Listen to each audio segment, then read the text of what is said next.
one world currency. The New World Order. Those are the roots of trouble. I imagine that right now you're feeling a bit like Alice, tumbling down the rabbit hole. Let me tell you why you're here. You're here because you know something. What you know you can't explain, but you feel it. You felt it your entire life. That there's something wrong with the world. You don't know what it is, but it's there, like a splinter in your mind, driving you mad. It is this feeling that has brought you to me. This is your last chance. After this, there is no turning back. You take the blue pill, the story ends. You wake up in your bed and believe whatever you want to believe. You take the red pill, you stay in Wonderland, and I show you how deep the rabbit hole goes. All I'm offering is the truth, nothing more. For we are opposed around the world by a monolithic and ruthless conspiracy that relies primarily on covert means for expanding its sphere of influence, on infiltration instead of invasion, on subversion instead of elections, on intimidation instead of free choice, on guerrillas by night instead of armies by day. It is a system which has conscripted vast human and material resources into the building of a tightly knit, highly efficient machine that combines military, diplomatic, intelligence, economic, scientific, and political operations. Its preparations are concealed, not published. Its mistakes are buried, not headlined. Its dissenters are silenced, not praised. No expenditure is questioned, no rumor is printed, no secret is revealed. But I am asking your help in the tremendous task of informing and alerting the American people. And now, welcome to another episode of Down the Rabbit Hole. Here's your host from federaljack.com. It's Popeye.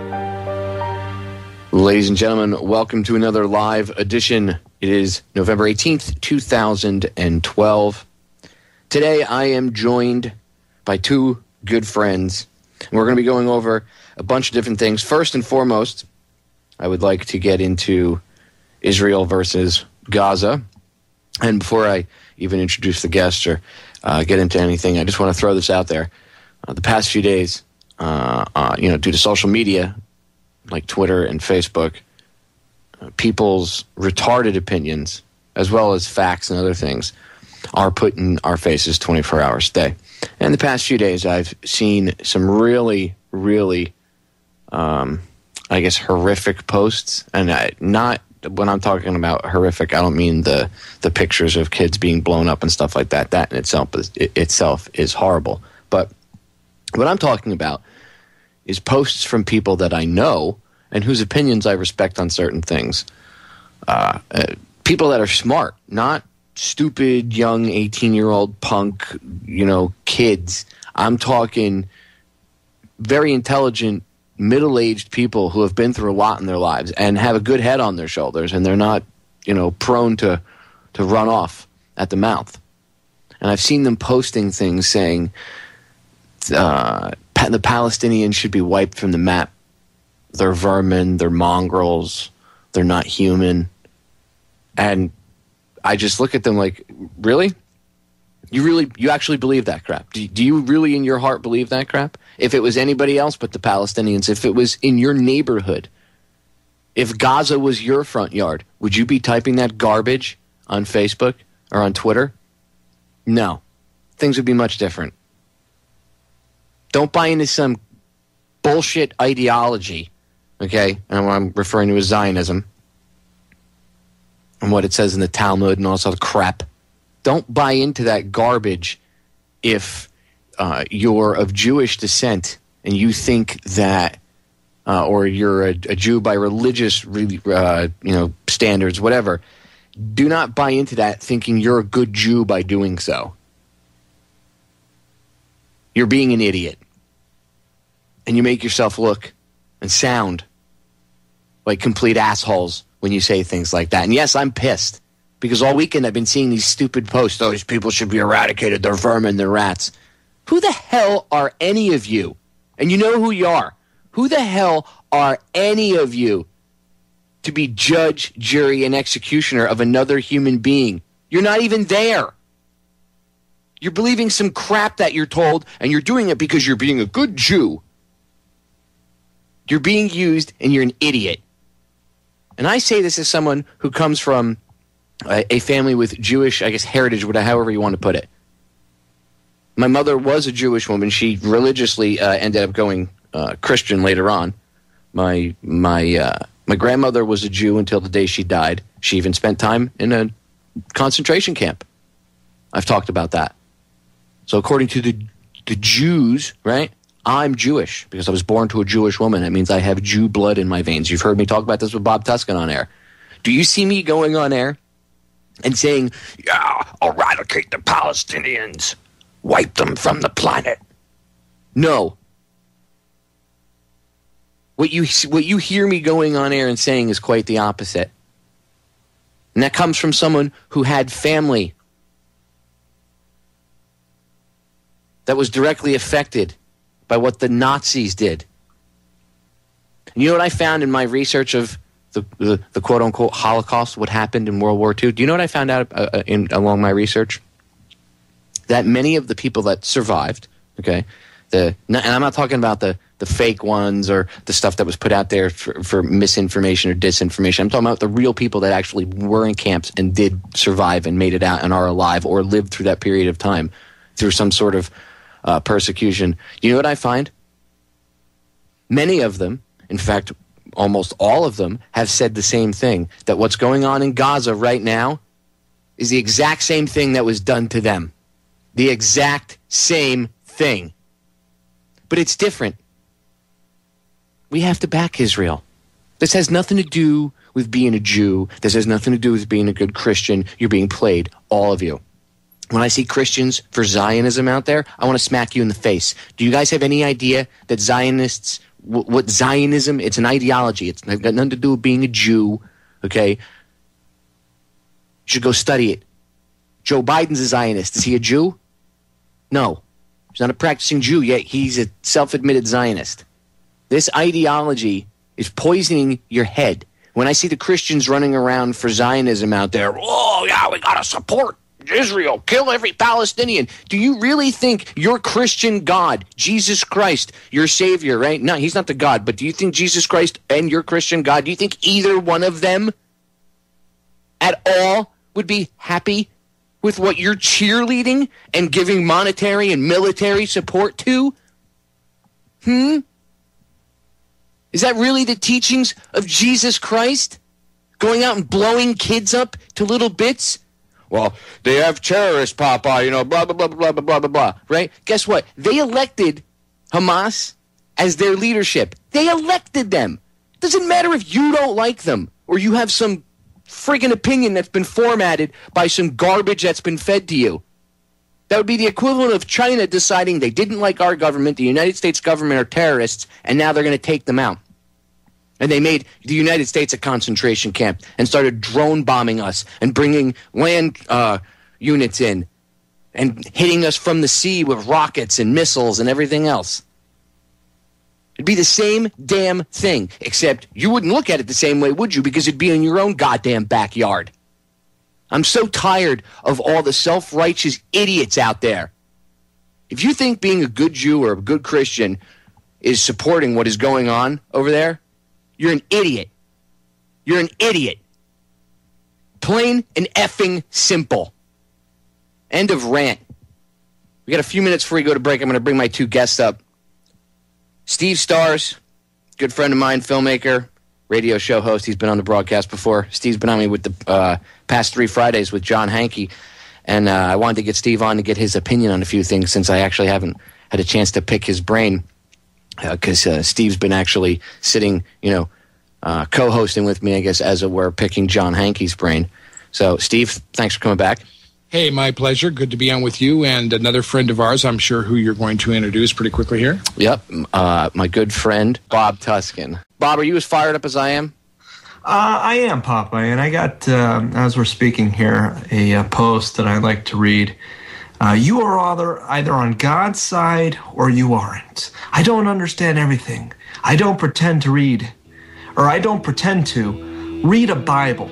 I proudly stand and support Israel. Who wrote that? Some moron, I don't know. But I just think it's funny, you know, they're using the biblical excuse. You know, they have the chutzpah to bring the Bible into this as they're murdering women and children in the Gaza Strip. And this in some way has anything to do with the Bible? Maybe the Old Testament, where they tortured people and sacrificed animals on a regular basis? I don't know. We are back. And as I said, last segment, it does not make you a good little Christian or a good little Hebrew to run around, and I don't like saying the word Jew because it's actually derogatory, so I'll say Hebrew. But it doesn't make you a good little one either way to, you know, blindly support the destruction and decimation of an entire people. I mean, that's what's going on. It's genocide, no matter what way you cut it. We were getting into it pretty deep, and I wasn't even paying attention to the break coming up, and I didn't bother to cut poor Steve off. And Steve was making some really good points during the break. So I'm going to give the floor to him for a few minutes. And Steve, I'm going to let you throw out what we were chatting about during the break, and then I'll give you my take on it. But go ahead. Okay. Well, thanks, Popeye. We talked a little bit about what I think is the biggest disaster of this whole campaign, which is the roadmap to peace, or what I call the roadmap to hell. I've always been against it. And the reason being is that if you go back almost 30 years now, Palestinians or Arabs in the vicinity from Jordan, Lebanon, all around there were doing much better off getting along with their Israeli neighbors than they are today. Wait a second, Steve. That can't be. They've always been at odds. It has nothing to do with the manufactured Zionist borders brought to you by the Balfour Declaration and Rothschild family, right?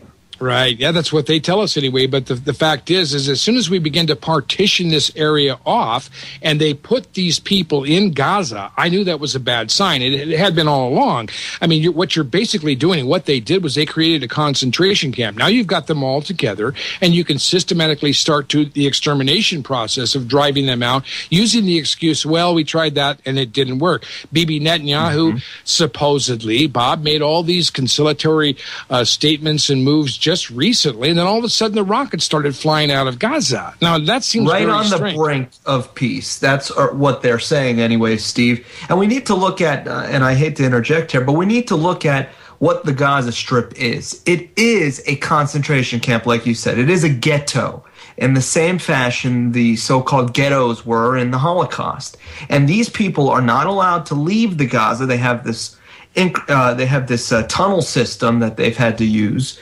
And probably about a year ago, with the Egyptian revolution, so to speak, they finally opened up one border. And that was the reason for Hamas's control, or not the entire reason, but a large reason for the lockdown that Hamas has on that area. And of course, Hamas does not speak for the people of Palestine. Hamas was, in many people's opinion, created by the Zionists themselves, and is very much controlled opposition, if you will. Yeah, absolutely it is. And that's exactly what we're seeing here, is that they've created a bad situation. They have allowed these people to so-called have some sort of autonomy, but they've denied all kinds of supplies, medical supplies. We saw Cynthia Kinney and people like that trying to get into this area. The power situations as far as electricity, fresh water, medical supplies, food, opportunity, it's been a disaster, and it should have never been that way. And as I said before, Bob, if you go back almost 30 years, people were starting to settle down in that region. But you also have to realize the demographics and the size of the population in that area. I mean, what's happened in Israel since the 40s, after the partitioning of Palestine, if you like, is there's been a massive amount of population going into that area. It's a lot like Southern California. I mean, there's just, 3 to 4 to 5, maybe 10 million people, I believe, depending upon which group you're looking at, have moved into that region in the last 60 years. And so... Wow. What you have there is a lot of people in that area, including Israelis, as we've talked about before, Bob, and you may know of this personally. I do too. People who, I have a very good friend who I could go into the story about how he survived the Holocaust or got away from the persecution in Auschwitz or in Poland, where he was at that time, escaped to Russia, actually from Poland in 1938, was caught there in the throngs of people crowding into Tashkent, put in a cotton farm, had to labor there, almost died, tried to escape, got caught on the Afghani border, imprisoned in Russia, only allowed to come out after his brother died there of a typhus epidemic to fight the Germans on the Eastern Front. Now, after the war, he came back to his home in Skoczów, Poland. He found no one there. There was a stranger living in the house. He had stories that his family was taken away and imprisoned, probably for, again, political reasons. And we're not talking necessarily about the ethnic cleansing, but there were a lot of families who were apprehended because certain persons or members of that family were politically involved in parties or opposition to Do you know how many people in the military were rounded up and thrown in concentration camps? Oh, let's hear from the German military. Thousands. Yes. Right off the bat, rounded up, thrown into concentration camps, political opponents. This is a lie, Popeye. Steven Spielberg told me that only the Jews had a problem, okay? Forget the gypsies, forget the mentally challenged, forget the gays, forget the communists. handicapped. It was only the Jews. And the Jews are the victims in this Israeli conflict as well. And I should, again, I'm being a bit facetious here, I should point out that the actions of the Zionists do not speak for the Jewish people. They don't speak for the Christian people. They don't speak for any good people. It speaks for aberrant behaviors of a geopolitical madman known as Israel. Well, there's a lot of problems there. Absolutely. Do you guys see something that I see? I'll throw this out there. Do you see this as... Because Bibi is attacking Gaza, right? But he's massed a crap load of troops, right? Like 3 or 4 times the amount they did for Cast Lead the last time when they went in.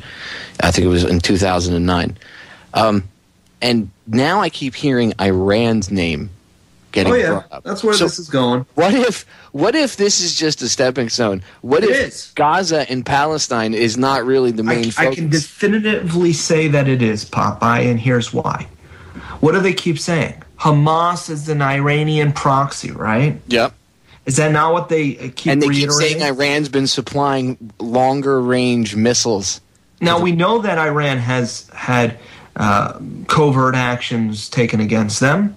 They've recently blew up a Somalian facility with Iranian weapons being manufactured. There's been acts of war on their own soil with drones going into Iran, with nuclear scientists showing up assassinated.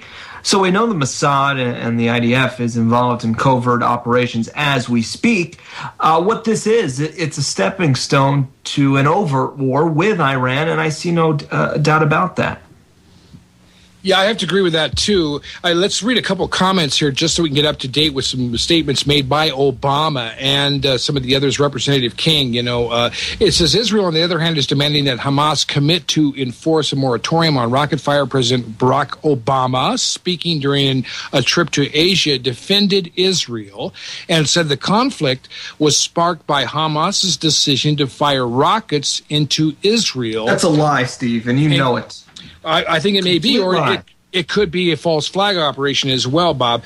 But there is no country on earth that would tolerate missiles raining down on its citizens from outside of its borders. We are fully supportive of Israel's right to defend itself, said Mr. Obama. But he said that he was encouraging countries with ties to Hamas to push for de-escalation, arguing that future violence will only delay a peaceful resolution to a larger crisis well into the future. Okay, well, there's your connection right there, Bob, a future crisis. And what's happening in the northern border up there with Hezbollah in southern Lebanon is even more dangerous and far more critical than what you're seeing here right now. I mean, we're dealing with the situation with the new government, or the Muslim Brotherhood-controlled government of Egypt, the Bedouins in that vicinity, and Gaza, okay, on the south. This is just the beginning of this whole thing. But as you said before, there is an expansionist program in effect. And the reason why I am very much against all of this, guys, is because I don't want to see anybody get killed, but I'm also warning people that as many as 100 to 400 to 500,000 Jewish Israelis can be killed in this conflict. They will be offered as sacrifices in order to expand the borders of Israel by these political Zionists of the Sabbatean Labor Party. A lot of them just want more land. Guys, I'm going to cut us off because we got a break sneaking up on it. You're listening to the Freedom Link Radio with your host, Joe Joseph. Why you got to confuse people? Now they're going to be like, what? I thought I was listening to Popeye with Steve Stars and Bob. At least I did it in a segment that was further in the show, so I didn't confuse the hell out of people listening to archives. Although that is a good little plug spot for Joe's show. Everybody should tune in. Coming up, he's going to be discussing cybersecurity and some nefarious things that are going on behind the scenes.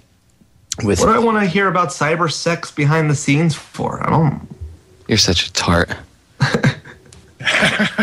I swear to God. Knowing you, it's going to be about betray us or what? No. What a distraction that is, for the record. I don't mean to digress. We actually talked with about that with John Hankey. We talked about the reality of the situation, not the. A waste of time, you know. It's another Monica Lewinsky. That's what it is, and I wouldn't be surprised. Like a story, but of course the press eats that up, dude.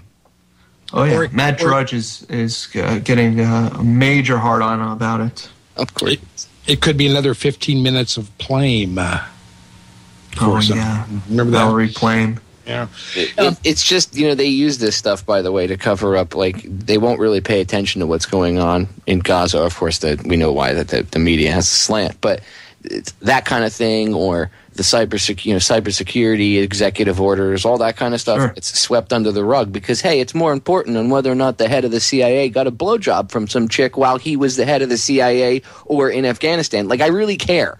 Yeah, well, Popeye, that's very important, and I'm glad Saturday Night Live has great material to do their political satire on Saturday nights. But I have a big story here, and of course we've been talking about the Gaza conflict, and it's really captivated on both sides. It's become quite a polarized issue in many regards. People all around the world who are watching the situation that's ongoing, and I want to report that I've heard that here are the numbers as far as casualties are concerned, and this is never fun to report, but folks, there have been 4 Israeli deaths. 4 Israeli deaths. I repeat, 4 Israeli deaths, folks. And upwards to 80 Palestinians. But anyways, there have been 4 Israeli deaths. And Popeye, I want everybody to know that Israelis are dying, and upwards to 80 to 100 Palestinians. But 4 Israeli deaths, and that's the news, Popeye. Brought to you by our Zionist, AIPAC, special interest controlled media. And if there's been 530 odd rockets, and this was a report from Friday, I don't even know what the update is now. 530 divided by 4. I mean, how many rockets did not hit anything? And what kind of rockets were they? Mostly these homemades. The reality is Katyusha rockets, which compared to what Israel is returning fire with, is like shooting bottle rockets at a destroyer, basically. I mean, it's insane. And actually, before I forget, the Intel Hub had a good article, Bob, about the other day. I think it was yesterday that Alex posted it. It had pictures of like the difference between the rocket, the after effects of a rocket attack from Gaza into Israel as opposed to Israel's response back into Gaza.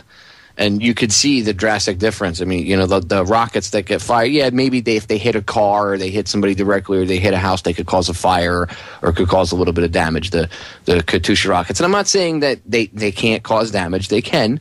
But seriously, it's like shooting a bottle rocket off compared to a howitzer. It really is a step up, however, Popeye, from throwing rocks.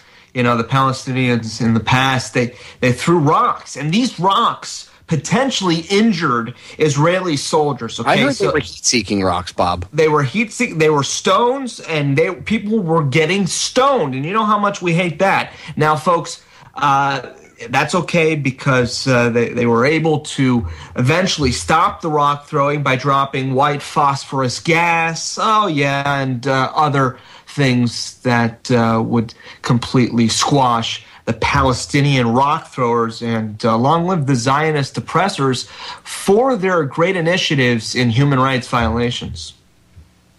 But, there is a real threat, and that's in southern Lebanon. And I want to emphasize this because in 2006, when Israel went in to fight that war, by all accounts, they lost. And since that time, Hezbollah has armed up probably 10 times the number with much more sophisticated and targeted ballistics. And the reality is that's where the real threat is. Why they're attacking the South here, in my opinion, Bob and Popeye, is only to try to shore up things as quickly as possible in any defensive positions that might be there from anybody with Hamas or with Hezbollah, because the real threat is to the north in Lebanon. This is what I talked about when I said I fear for Israelis, because these guys, this political Zionist group, this group that I would call the Sabbatean Labor Party leaders, have no qualms about sacrificing 100,000 Israelis for their expansion program. And that's this is a really where good point. Yeah, this is where the real danger is. And right now, all you have is that the UN peacekeeping troops in between the Hezbollah forces in southern Lebanon. Which you could just chalk that up to equals useless. Right, exactly, or out of there as soon as they want to be, as soon as the Pope decides. Dude, they got spanked. They got spanked the last time they went up against them, the IDF. They got spanked the last time they fought and they went up against them. Hezbollah actually put up a good fight. Now, here's another question. Do you think that Hezbollah would take the initiative and attack Israel in retaliation if they attack Iran? Like, do you think that they would team up with Iran at all, or no? Do you think they would just stay out of it? I do, and I think they also might get involved if things don't de-escalate in Syria very quickly, because this is where the real danger is right out there. They have probably 10 times the munitions with much more sophisticated ballistics and guidance systems, Popeye, than they had before. And as you pointed out, the IDF got smacked and got their butts kicked very hard in 2006. Yeah. This is the real danger up there in southern Lebanon. It has nothing to do with, this thing in Gaza it's pathetic. It really is. But they are trying to build some forces and security around Gaza to isolate them, to get rid of anybody in there who might have connections, because the real danger is ahead in southern Lebanon, and this could be a very, very serious problems that I am concerned with for Israelis.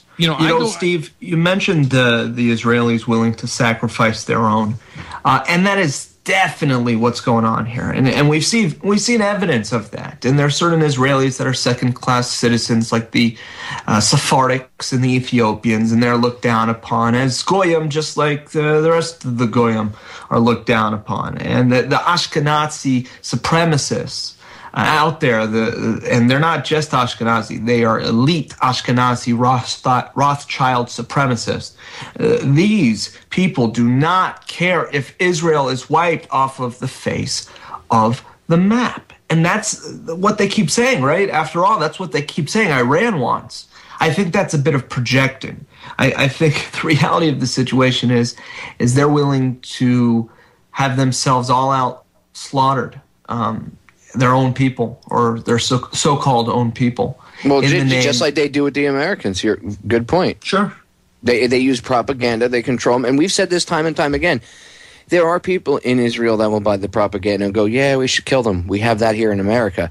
But as a whole, the citizens of that country, it's pretty diverse. There is a diverse citizenry. It's not just all Jewish people. There's Christians inside there. There is Muslims in there. They don't care. The powers that be, it's like, picture the citizens make up the car, right? The engine, the wheels, the tires, the mirrors, everything. And the powers that shouldn't be are the ones driving it.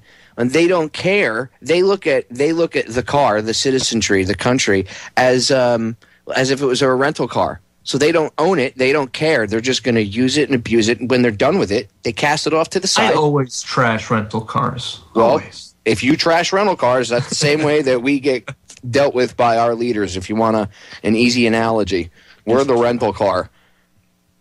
Well, that's the way it's happening over there, too. Yeah. And, I don't think they're going to wipe Israel off the map, but they are going to redesign the map of Israel even larger if necessary. I mean, you understand the borders of the old Davidic kingdom, which these people project upon Israel, which are all the way up to Zarephath and Sidon and Tyre on the Lebanese coast, to the gate of Damascus, all the way out to the eastern border of the Euphrates and down to the Nile. I mean, that's a huge chunk of property. And if they think that they have to get rid of 500,000 Jews to do it, Bob, and then retaliate to get this land, that's what they'll do. Where are the Maccabees? The Maccabees, going back to 165 BC. Some of my favorite people in a way, I guess. But you have to look at that era as well. As that was another situation where you had divisions among the Jews who lived in Jerusalem. And that's what spawned a whole problem in that situation here. Here you have the same situation. Very similar in many ways. Guys, I'm going to cut us off because we got a break sneaking up on us. Ladies and gentlemen, don't go anywhere. More with my guest, Steve Stars and Mr. Bob Tuskin, when we come back. So, what do you think, the listener? Do you think that there's more to this? Do you think that maybe Steve, Bob, and myself are on something? Obviously, this is the way that we're looking at it, and these are our thoughts. And I hope that you take away from this broadcast, at least in every broadcast, don't take away what I say to you as gospel fact. I'm not trying to come across like that. I'm presenting to you information, facts, the reality of the situation, and then my take on things.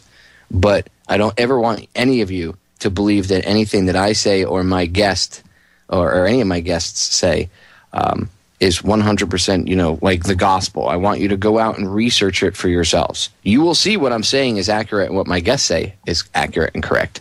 So I have no worries about it. But I want you to go educate yourselves, because then after a while, you can start to do that to others. And Bob, it's called being an autodidact, if I remember correctly, right? Self-taught person? Yes.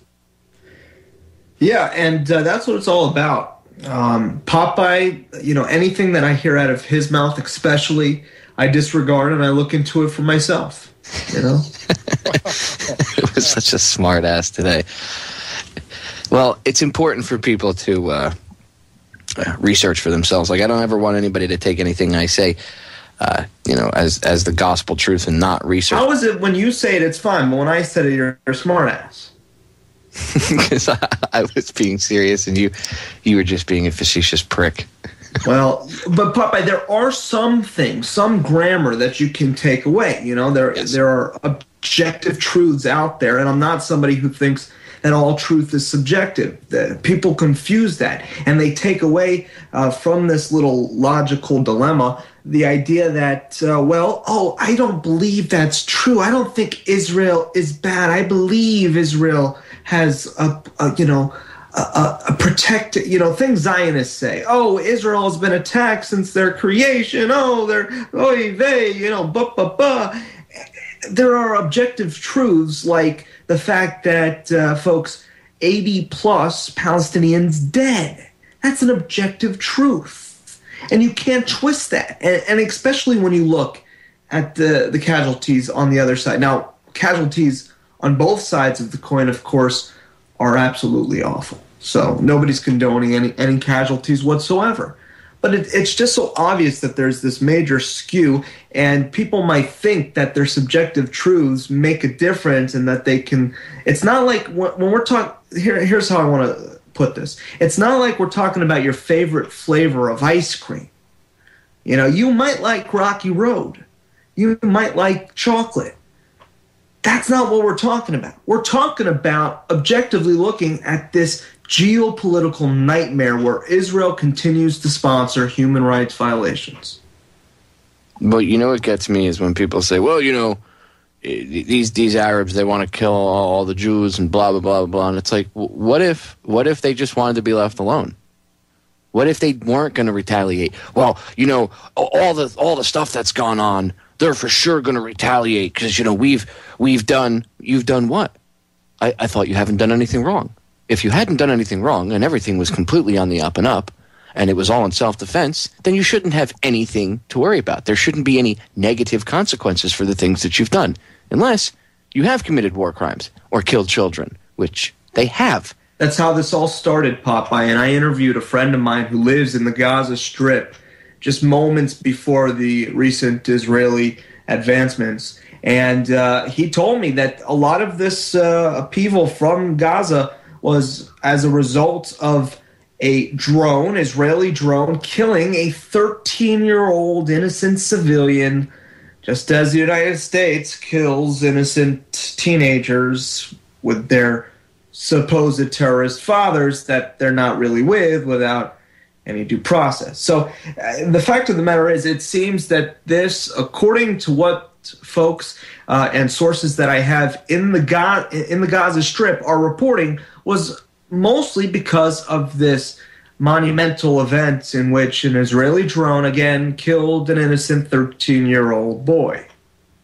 And then it's like taking gasoline, pouring it on the fire. And again, I urge people to, when they say, well, the kid was probably going to be a potential terrorist or anything, really? If that was your son, would you say that? If that was your nephew, would you say that? If that was your next-door neighbor's kid, would you say that? No.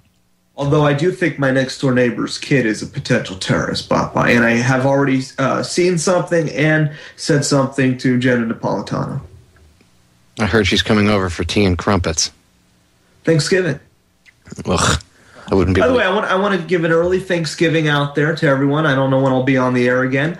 I want to thank everybody for celebrating another act of genocide. Thanksgiving is almost as ridiculous as Christopher Columbus Day. And I hope you enjoy your football and sit on your fat ass while people die on the Gaza Strip. Well, Columbus Day, that's a whole nother thing. Christopher Columbus was not who they say he was. And anybody that actually does any research into I heard about that. Dallas Goldbug did a good piece on that. Well, yeah, no, I'm not talking Dallas Goldbug. I'm talking reality. He worked for Columbus worked for the royal families, the same bloodlines that are in power today, who knew that there was no stumbling upon America. Oh, we didn't know it was here. I was looking for India. They knew it was here. He was sent over here for a reason. The Templars came over here earlier. There's a lot more to the story than what they tell you. So I just thought I'd throw that out there. As Next Christopher Columbus Day, let's do a show, and it will be a Titanic broadcast. Oh, here. No. Will it be of Titanic proportions, Bob?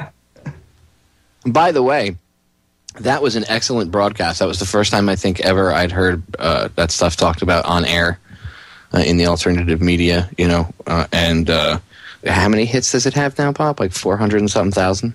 Yeah, about 420,000 altogether with two sites. It's interesting that one site that we have that started out with like about 95% positive responses eventually went 2-1 against us. Well, the other one is identical to it and still has about 10-1 positive responses. So I think they triggered some kind of a Google. It's one of their bots. You can tell because a lot of the comments I've seen come from the comments come from accounts that are fake and stuff. And ladies and gentlemen, if you don't know what we're talking about. Bob had Steve and I on together to discuss the Titanic probably about 2 years ago now on his broadcast, and are going on 2 years, a year and a half ago, to talk about for the first time that we'd ever chatted about it on air. And Steve and I were actually doing a broadcast here on Down the Rabbit Hole a couple days later about it. But the first one we went on Bob's show and did it, and it originally, the video just went super viral in the past year and a half, especially since the 100th anniversary. And there was a lot of people like, wow, this is, information. People were saying, they were commenting back with, I'd heard this, I'd heard that, this is interesting, thank you for the info, whatever. I went and researched this a lot, you guys are, what you're saying is true, wow, holy crap. And then all of a sudden the pentabots came out, which we've talked about, the accounts that the government can create. And all of a sudden it's all the same thing. A lot of it's ad hominem attacks. It's not even stuff like, well, Smith this or Titanic that or, none of it. It's all, you guys are crazy conspiracy theorist tarts, or you guys are losers or idiots. It's filled with logical fallacies. It's actually like a BS argument. There's really no real argument there. And when people, you have to understand, Bob, how many components to the trivium would you say there is? 3. And it's the trivium. No, but I mean, I know what you meant. Yes. If you look at the trivium, you got to start with grammar, and grammar requires you to be able to agree on terms. And a lot of times people don't even know what the hell the terms they're using mean. So that's the first part. And then there's many aspects of logic. And logic, you can look at a million different fallacies. And we see them all posted below that video. They're all there. Every single one of them. No. But the main ones we see are ad hominem fallacies, appeal to authority. Because Israel says it must be true. Oy vey. That kind of stuff. And then you have rhetoric, being able to apply wisdom, being able to speak and teach the ideas that you've processed through the rigmarole of logic. So there's the Trivium 101 for you, and there's multiple elements to processing grammar, like I said, with logic in a way where you can remove any contradictions from the thoughts put forth. And a way to do that is not by making gross generalizations, which is a fallacy in itself. The list goes on. Intuitively, I think us who are a little bit more deeper of thinkers, we get this, and we see it all the time. And that's why we saw through the lies of 9/11. That's why we see through the propaganda that's being channeled right now from the Middle East. Exactly. If you understand this stuff, if you understand things, as soon as you understand even just the basics of the trivium, right? And you look at things, to me, that's the definition of starting to be awake. You know what I mean?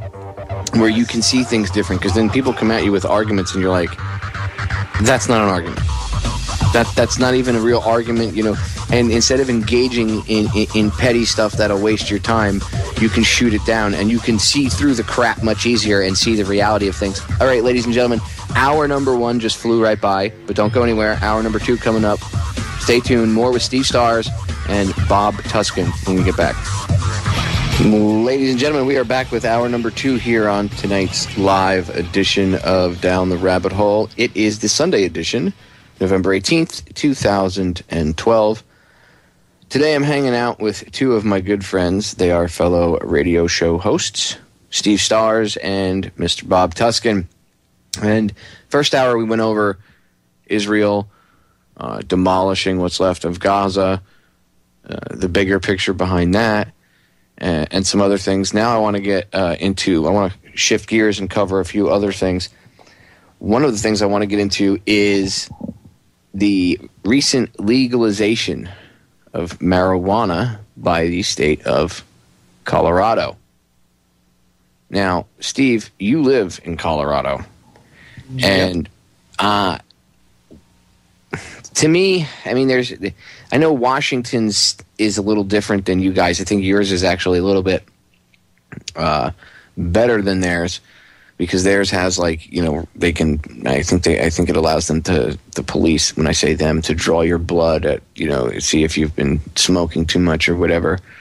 But I don't know if Colorado's bill has that at all. But it's legalized across the board pretty much. I know in both states. But since I don't have, and I actually want to pick Ryan Brooks's brain on this. He's a host on the network here. He lives in Washington State. I'm going to have to pick his brain on this because he would know about Washington. But for right now, we'll focus on Colorado. So, Colorado, does it look like that they're going to go through with this? They're going to just follow through with this, and the state is actually going to formulate something, or yeah. Are they stalling it? Because I know there's probably people going, so when can I go out in the street and smoke pot? Yeah.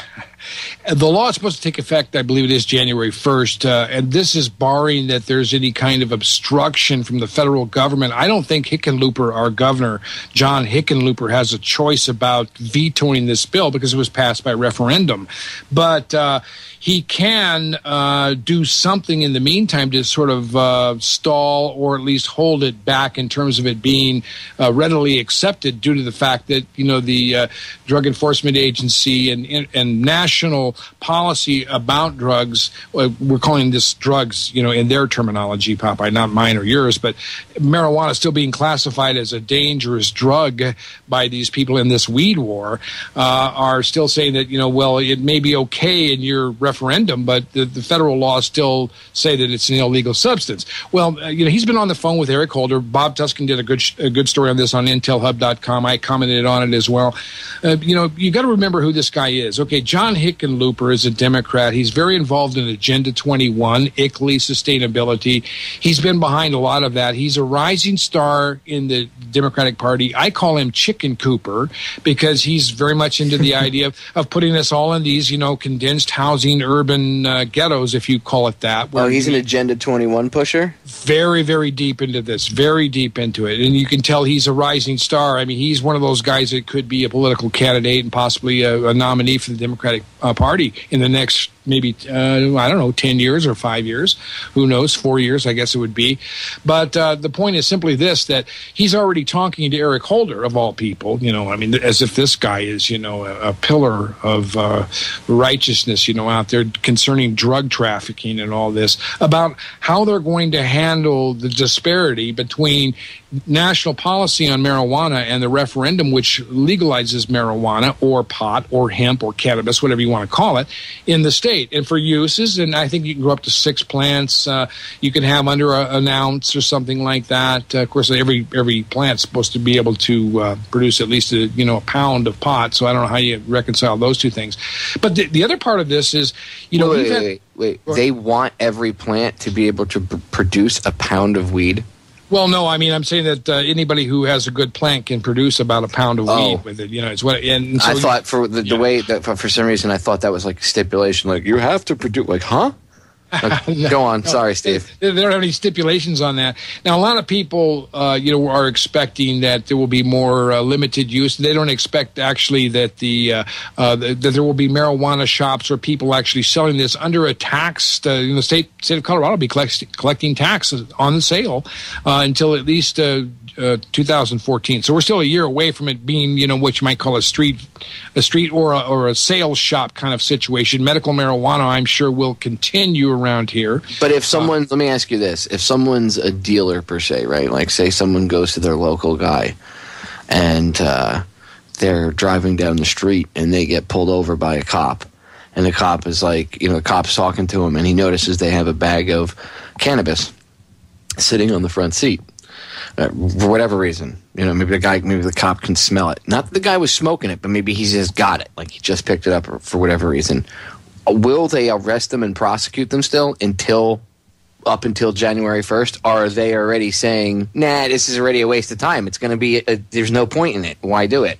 Yeah, go ahead, Bob. I don't know how they can test this. Let me just interject this. How can they prove that a person has been smoking marijuana recently? The big downfall with marijuana testing has always been this. You can do a lot of coke. You can get drunk off your ass, excuse the expression, and in 24 to 36 hours, it's all gone out of your system. But with marijuana, supposedly, it will remain in the fatty tissues for up to 30 days. So the big problem is, how do you pull a person over, determine that he's been smoking marijuana and his driving abilities impaired? Well, no, if they see a bag, like let's say they have, what you call prima facie evidence, however you pronounce it, like it's right in front of your face, you know what I mean? If you have it right there on the seat and the cop sees it, and will they let you go because they say, oh, it's legal to have? It's like, is it the equivalent now of having a pack of cigarettes, or are they still going to bust their balls up until January 1st? Well, hopefully nobody's balls get busted or tased for that matter. But in the state of Washington, Popeye, King County has completely dropped their prosecutor there, all cases, and has stopped arresting marijuana offenders. And just on the other side of the state, in Spokane, however, they are continuing to arrest people with cannabis. So from what I understand, there are even differences and nuances that are looked at differently by the local municipalities. On top of this clash we see between the state and the feds, I see something else happening here as well, where we see a clash between the sheriff and the other local municipalities and their state. Yeah, good point. Like counties, I can see it going all the way down to the city level. And then, see, opponents will say, that's why we shouldn't make it legal. No. You see, you're right. We shouldn't make it legal at all. It should just be decriminalized. It should be normal. It should be like going to the store and purchasing, a gallon of raw. I guess you can't buy. I guess you can't really buy a gallon of raw milk at the store. So that's a bad. I was going to say you don't want it to be like the genetic. I was going to say raw milk, but they don't sell that at the store. Food that we get, we don't want. And I know Monsanto's already probably looking into this. I know the tobacco companies all have their interest in this as well, and I don't like that. What I would like to see is organically grown cannabis offered in abundance by local grown farmers, and I'd like to see them being able to juice the raw cannabis, which has no psychoactive components. And nobody's talking about this aspect, but what about hemp? I'd like to see hemp actually implemented. I'd like to see major hemp moves here, and that's where Hempcrete. Hemp Fest. Have you ever seen Hempcrete, Bob? No, is it a documentary? No, Hempcrete is like it's like concrete, but it uses hemp. Oh, hempcrete, I get it. And they make like wall boards and stuff out of it. You can make whole houses and stuff out of it, and you can take literally a. You can take like a blowtorch and walk up to it and hold it right up to this thing with the blowtorch on. Put it right up against it and hold it, and it will not catch fire. Now, you do that with wood or you do that with sheetrock, and you'll lose your house in about 5 minutes. Can you imagine a bag of pot that you couldn't light on fire? Oh, wait. Well, no, that's the hemp. Different. Okay, bad joke. Different part of the plant. Bad joke. People need to realize that. And then, they want to... They want to frame this in terms of Cheech and Chong getting ready to smoke a joint. If anything, that's the problem. Yeah, this is going to make recreational cannabis use go down, in my opinion, because I don't know about you, but we have a break coming up. Ladies and gentlemen, stay tuned. More when we get back. During the break, visit Bob's Lame Joke Emporium. You can have Bob's same lame jokes for $9.95. We'll be right back. So hemp.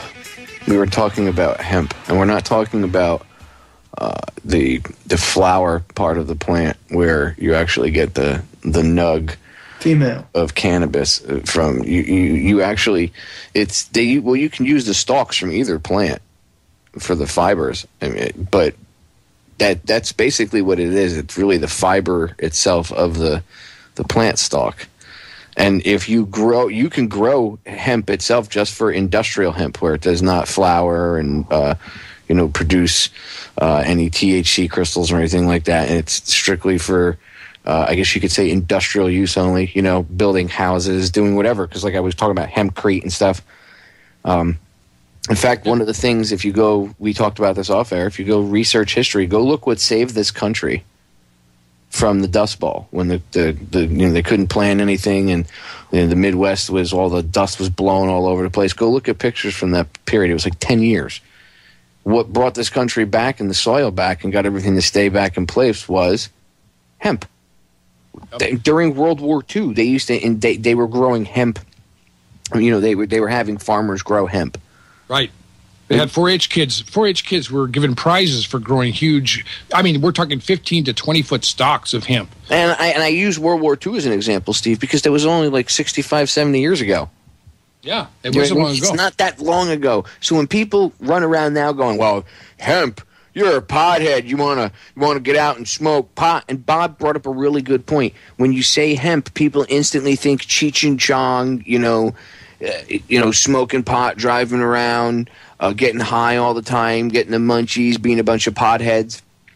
Yeah. And that's not what hemp is. And by the way, if anybody has any questions about the possibilities of what decriminalizing marijuana and just, having the shops pay a tax to the government, right? Everybody has to pay taxes. So he's saying, and I'm saying that facetiously, but everybody always says, well, we have to pay taxes. We have such a huge deficit because we have no money. Well, what happens when the state gets all this influx of cash? Look what Amsterdam. I mean, just look what the Netherlands.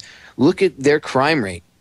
They're close. I have an article that still goes. It gets at least 100 hits a day on Federal Jack, and I posted it up probably about a year and a half, 2 years ago now. about the Netherlands closing prisons because their crime rate was so low.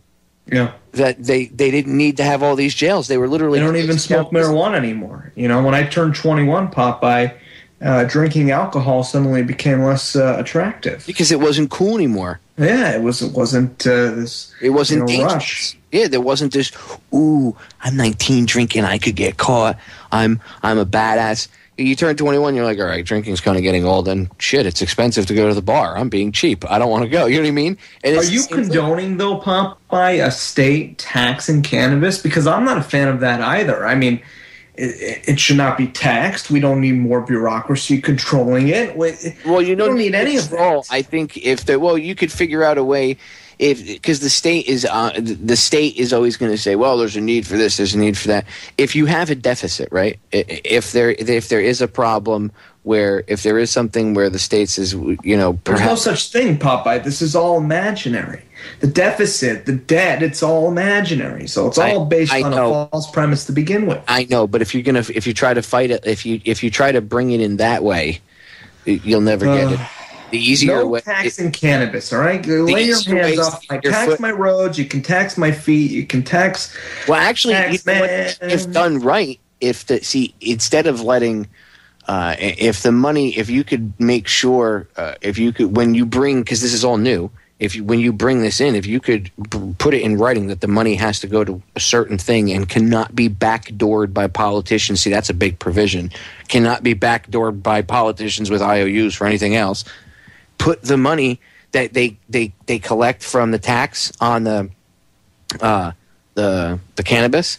Put it straight. No taxes. Listen, you whatever you want to call it. Why do you want to be a statist, Popeye? I'm not being a statist. Shut up and listen. You take that, okay, and you put it specifically towards whatever the state agree. The people, not the state, not the state, the government, the people of the state, the citizenry agree. That's communism. That's democracy. Well, you know what? If you do it that way, okay, people might be more apt to let it in the door, and then later on down the road, you can change people's ideas. Have you had Larkin Rose on your show, Popeye? Oh my God! You need to have Larkin Rose on. No, I don't need a lesson about statism. Thank you. I already know about statism and everything, and I agree that you don't need the state to build roads. But if you're going to play the political game and get your foot in the door with something, that's how you do it. Well, we don't want to play games. You have to, Bob. You have to understand. You cannot change people's minds overnight. So while you're trying to change people's minds and the way they think, because that'll get rid of the idea of statism and all taxes and all that crap down the road, okay? For right now, if you want it now and you don't want to wait, then there's a way to do it. And the way to do it is to get your foot in the door. Last time I checked, if I took a gun and came to your house and said, give me a little bit of your I'm weed. talking about them agree. It's none of this is set in stone, so the people that grow it can if you see, this is why you have to decriminalize. So then it's not a tax, then it's a volunteer thing. Well, that's what I'm saying. They're gonna since it's not written, the state doesn't write the law. The people will sit and help draft this thing, and they can decide what they want. If it's going to be taxed, what it to go for this or go for that, and that would eliminate the state's hands. Say if you took the money, say you decided that as the citizenry, not the state, say you said okay, and you got it on the ballot or whatever, however long the friggin' thing had to be, and everybody voted on it, right? And it said on there that you could tax it at 6%, but all of those proceeds could not be touched by politicians for anything else other than it had to go to maintain the roads, we'll say, right? And they couldn't use anything else. You could literally kill the state's money-making scheme with the roads, with tolls and all that. You would eradicate that, because then you would have that income from the people going and buying the cannabis to go specifically for that. You'd be able to eradicate the state's game of making money with toll booths and everything else. So it's not really statism. It's just a way of, it's like the alternative media. We find ways to fund ourselves. Like people will have maybe an alternative company that does solar power or something, whatever, maybe buy ad space for $100 or something for 3 months on their website or whatever they charge. It's the same kind of thing. You're thinking outside the box. It's just a way of looking at it. It's just an idea. But you don't have to call it a tax. You can call it whatever the hell you want, really.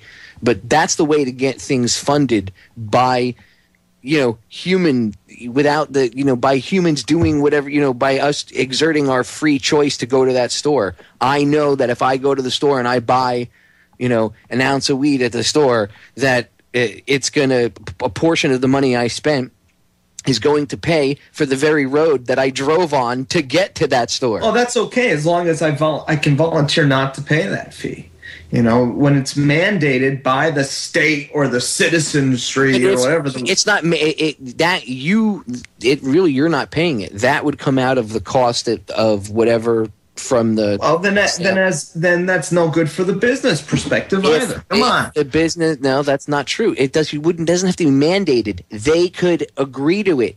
Once they agree to it, well, then it's not a tax. Remember, you have to remember corporations to begin with, because people are going to register as quote unquote a corporation, right? And they're going to have to pay taxes and everything else, Bob, while they open their store up. Well, they don't have to. That's mandated by the bureaucracy of our current context. They don't have to. They shouldn't in a free world that we do. Okay, you could get into that argument, but try running a business right now. Try doing that. You'll be shut down. Well, you won't even be open up. That's the point. You got to get you're talking apples and oranges. It's a battle on two fronts. You have to fight. If you're going to get something done to a certain degree within the system, then you have to know their rules and be able to use their rules against them. But the ultimate game is to change the way people think, so that way this method of control is irrelevant. But it's two different battles. All right, ladies and gentlemen, don't go anywhere. We got a break coming up. We still got a half hour with Bob Tuskin and Steve Stars. We'll be right back. You're going to charge me some sort of tax to stay on the show, Popeye? Ladies and gentlemen, we are back. Make sure you tune in to Joe Joseph and Tim Watts at 7 p.m. tonight, 7 to 9 p.m. Eastern Standard Time for the Conspiracy Chronicles here in the Orion Talk Radio Network. And then just stay tuned in, because after those two are done, you got Ken with the Information Nation from 11 p.m. to 9 p.m. Eastern Standard Time. And tomorrow, over on The Sound of Freedom, Ryan's got a special broadcast from 7 p.m. to 9 p.m. Eastern Standard Time. He's going to have Chris Duane, I think, on for 2 full hours. So tune into that. Sounds like it's going to be an excellent broadcast. All right, getting back into things. Steve, you were talking about Tarpley's idea of a 1% tax on Wall Street. And before we get into that, like I was saying to you guys off air, I understand the word tax. I guess we should try to think of a different way of doing things. And I like. What do you mean? Because, well, not just. I'm not talking about the federal taxes and the IRS and all that garbage. That's separate. I'm talking about locally. Your local town, and having worked in the local town and been on the volunteer fire department in town, even though the department was volunteer, the city, the township, had to give each firehouse, there were 2 houses, and then the first aid squad, they had to give the 3 different groups money each year. The chief of the fire department, or the fire company 1, chief fire company 2, and then the chief of the first aid squad, or the captain of the first aid squad, whatever their high-ranking member was, would go to speak with the town manager, and they would work out budgets and stuff. And the budget money that they needed to buy a new fire truck or stuff like that, that came from taxes. That came from the local city taxes. I agree that in order for things like that, because the city paid us back. We paid out of our pockets to go to the fire academy, and if we graduated, the city paid us back for it. Now, you do have to, in order for people to be motivated, like, we didn't get paid at all to go fight fires and run into burning buildings. We did all that for free. But they bought us the gear, they purchased the stuff we needed. That money has to come from somewhere. So I agree that there has to be some sort of mechanism to be able to fund things like that are needed. But I also see Bob's point where, you coming at me with a gun to my head saying, give me your money, because I want my organization to be funded. That's theft. So there's got to be a way to fund the stuff that we need and get rid of this corruption. We have to sit down and actually apply ourselves. The problem is that's going to require where I was going with the second point, Bob, was of the change of thinking, right, where people have to actually start to think differently, and it's not about money. It's not about it's not all about me. You know, people need to start to look outward, and they need to be a little more open-minded. Again, the evolution of the brain, right? Once people start to think more outside the box and they evolve more, and people's humanity comes back, then all of this will change. But for right now, that's a start. Now, Steve, you wanted to talk about really quick Tarpley's 1% tax on Wall Street. And you actually think it's a good idea. Go ahead and... Well, absolutely. I mean, what does Wall Street put back into our system? Nothing. I mean, you go to Wall Street and you play the game and you use our facilities, our entire New York Stock Exchange and everything else, the Dow Jones, and NASDAQ, everything that's out there. And they don't put anything back. You go down to a place like Starbucks and buy a cup of coffee. All right, look at your receipt. How much did you just pay in sales tax? 6%. Let's say it's $4 or $5. You know, what are you paying? I mean, you're easily paying 5 times 6, 33 cents in sales tax every time you buy a cup of coffee. Well, wait a minute, though. Listen, I mean, if they're dealing with upwards of $500 to $600 billion in transactions on Wall Street every day, and they're paying 1%, just 1%. You're paying 6 or 7 to buy a cup of coffee. They're paying 1%. That's going to pull $6 to $7 billion out of the stock market, paid into whatever legally and honestly, whatever you can govern that money to be used properly. That's $6 or $7 billion a day. Wall Street is making all these transactions without paying a nickel, a dime into this system. Although I agree with you on many levels there, if not all levels, Steve, I think what we need to look at is the unseen hand, however. And the unseen hand here is that, this is all a part of the fractional reserve banking debt-based system. It's a subsidiary, if you will, to the root of the problem. And that's my fallback position, is that, we can charge them a 1% tax all day long, but really, what does that mean? And what does our entire monetary system mean? I guess my iconoclastic nature on this all is just to transcend all money whatsoever, let alone taxing 1%. It just seems like more bureaucratic, statist Band-Aids that really don't address the root of the problem. Well, I understand where you're coming from too, Bob, but you ought to think about this from the standpoint of how they're using this money. Let's say you were to raise this, the speculation that we're going to tax Wall Street 1% on all sales and transactions of stocks or commodities, bonds, whatever. And they said, well, we can't do that. And the reason why is because that 1% is our profit margin, because on our sale, our speculation on our sale is so fractionally involved in this big derivatives market out there that if we were to pay 1% of honest money back, well, we wouldn't have that, because you see, we've paid $10 to get into this $100 billion gambling casino, and the real money isn't there. We're just playing with fictional money here on speculation, gambling with your future in the fractional reserve system, Bob. So when you talk about the fractional reserve system, that's one of the reasons why they would object to it, because that money, that 1%, isn't there. They're playing with money that doesn't exist. They're playing with all kinds of speculations and futures. They are so leveraged in such a high profile of using fractional risk that if they actually had to pay 1% in sales tax, and remember, look at your receipt every time you buy something and look at what you're paying in sales tax. And I mean, it's very large in some places, not so bad in others. But if they were to pay 1% of actual money back to us, where would that take us? Where would we be? What kind of money would we have for all of that? I think, I agree with your point of view that, how's it going to be handled and what does it mean and who's going to get the money and, what kind of honesty are we going to have in this system? Because that certainly has to be monitored with any amount. We're talking about $5 billion a day, something like that. Sure. But the reality is, how fast could you pay for education? How fast could you start to bail out Medicare and Social Security? Even without ending the wars in the Federal Reserve, this thing, if it went into effect right away, would provide an enormous amount of money to solve problems. And I think Webster Tarpley, if he did get a chance to see that convention that he put together, came up with some real possibilities. And, Bob and I, and Popeye, we've always been about trying to find solutions here. I think it's about time these guys paid just 1% on these transactions back into the system. But of course, as I pointed out, Bob, when they actually have to come up with real money on this whole speculation system, then it's a different story, isn't it? Because they can gamble with theoretic money on there, theoretical, but when it comes back to actually paying into the system, 1%, no, they don't have that. Well, Steve, there's a new movie out there that really solves this problem. And it's about somebody by the name of Abraham Lincoln. He's a Jewish guy from Palestine. And he had greenbacks.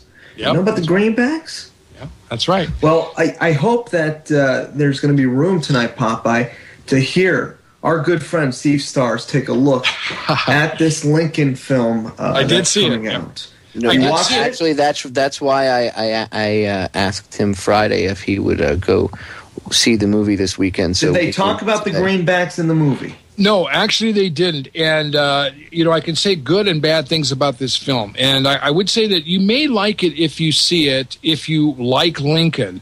The whole film is only about 30 days, really, of Lincoln's administration from the 1st of January to the 31st of January in 1865 during the passage of the 13th Amendment. It was all about getting the 13th Amendment passed.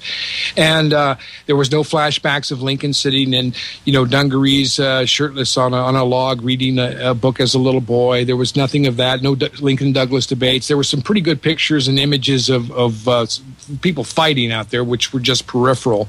And the film starts out very poorly, in my opinion, but it got good. It got very intellectual after the beginning because the film, which is surprising by Spielberg, does a pretty good job, in my thinking, of at least presenting a lot of the factual information about the 13th Amendment and what happened behind the scenes. And, of course, this is a big problem. I did a little research on that. I found out there isn't as much dialogue as you would assume that the film has, because it was very hard to validate this. Lincoln was basically trying to pay off the lame duck Democrats. Steve, I'm going to cut you off because we got our final break coming up. So coming back into the final segment, I want to get into Lincoln. Okay, and we will. We'll cover this in the 13th Amendment. Ladies and gentlemen, stay tuned. We'll be right back. Ladies and gentlemen, final segment. Today's broadcast. You can always contact me 24 hours a day, 7 days a week at my email, the full word contact, DTRH@yahoo.com. That's the full word spelled out, contact, DTRH@yahoo.com. And email me anything you'd like, questions, comments. I read everything. I don't get a chance to respond to everything because I'm super busy, but I do get them. So, and I do read everything. So it at least does come across my path. Don't get pissed if I don't email you back, though. I am super, super busy. Steve, I want to say thank you for coming on today before we get into it, because I know we'll probably go right up to the bumper. And give Bob Tuskin a big shout out. He had to bail during the break, but big thank you to Bob for coming on and hanging out for about 2 hours and debating back and forth over a few issues. See, I like being able to have intellectual conversations like this with people whose opinions I respect. You know what I mean? Yeah, but then why do you have Bob Tuskin on? Bob's going to have to listen to the archive for that dig. We do love Bob, and we can have a lot of fun with him. That's good. I'm glad. It's kind of fun having the three of us back together, because occasionally we do get a show together and do some pretty good work. Yeah, it always makes for good radio, Steve. Always makes for good radio. So we were discussing the new Lincoln movie. Right. You were on Friday. I had asked you if you would go, if you were going to go see the movie, and if you did, if you would come back on today and talk about it, because you were already coming back on, and I figured, would you mind going on a mission to the movie theater, as it were? And you were like, no, I wanted to go see it anyway. So cool, I'm down. What's your take on it? We got about 8 minutes. So what's your take on the movie? And do you think it plays into this? Do you think it's the timing of it? See, to me, there's a few shady things. I'll throw this out there really quick. One, it's interesting how it plays into, like you said, it kind of plays into almost dovetailing with what you see now, the secessionist movement. Right. It's created, which is what I'm calling it. People are getting pissed at me because I'm not backing it, but I don't think it's what you think it is. So just my red flags are going up, and I know I'm not saying that states standing up for their rights and stuff isn't the way to go or anything like that. But I think this particular instance, there's something wrong with it. It does not pass the smell test. So I'll let you, tie it all in there. Go ahead. What's the Steve Stars new Lincoln movie review? Well, it's going to depend upon how well you like Lincoln or don't like Lincoln. The film takes place entirely within, most of all of it actually is between the 1st of January and the 31st of January of 1865. You won't see any old Lincoln flashbacks. There is, of course, the last part there where he gives his second inaugural address. It's very well done, but and then there's a hint, and I like the fact that Steven Spielberg did not show Ford's Theater. It was kind of an interesting ending because he showed his son Tad, his little boy Tad, watching a little play next door to Ford's Theater, and when all this happened, and a man came out on the stage and says, the president's been assassinated. I mean, and just the shock of what his little boy would have felt at the time when he heard that, which was totally different. And I like that fact about it because I'm kind of tired, as you know, Popeye and I have done shows on the Lincoln assassination. I have spent years studying it, and I myself was kind of glad not to see that again, just because I thought it was a little better. But the film is basically about what happened with Lincoln pushing to get the 13th Amendment and the gamble that he was taking, in a sense, of weighing the 13th Amendment, which would outlaw slavery forever in the United States, against the possibility of coming to an early end of the war. Now, what had happened at this time, Popeye, was that the South was losing militarily. Okay, you know, Sherman was on his way to making his, cutting a swath to the sea. Louisiana had already fallen. Atlanta was burning. He had just taken Savannah. The first of the year came rolling around. Lincoln had been reelected. He was in charge militarily. But at this point, there were 3 Confederates who were dispatched from Jefferson Davis in Richmond, and those were Stevens, Campbell, and Hunter. And all Stevens, of course, was involved with the, I guess he was vice president at that time of the Confederacy.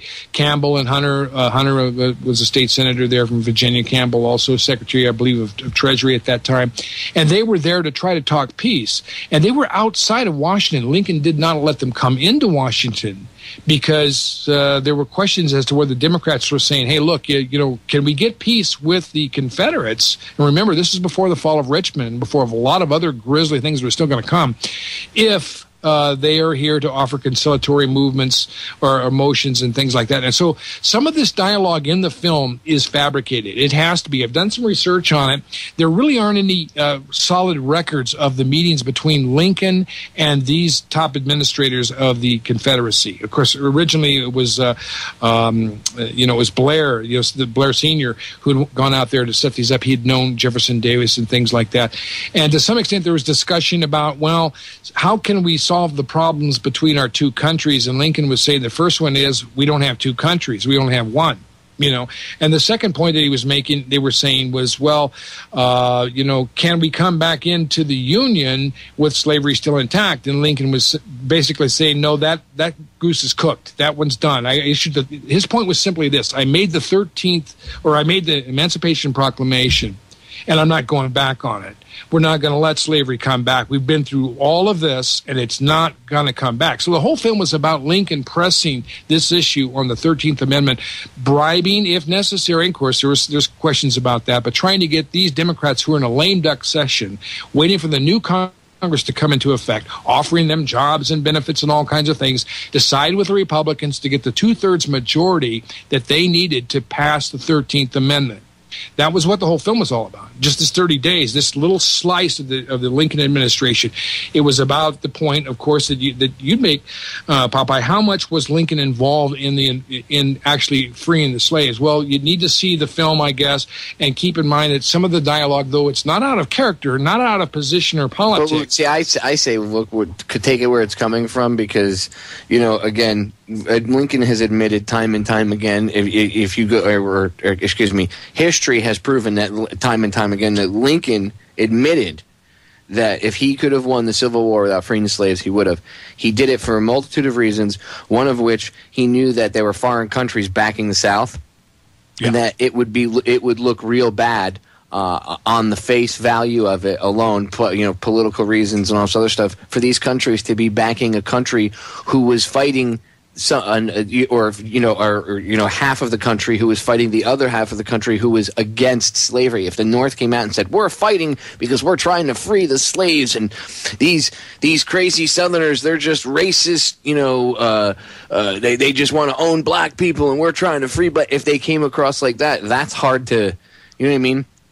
That's hard to go. That would be looked at. That would be bad for these foreign countries politically to be backing that kind of thing, on face value. So that was another reason why he did it. You know what I mean?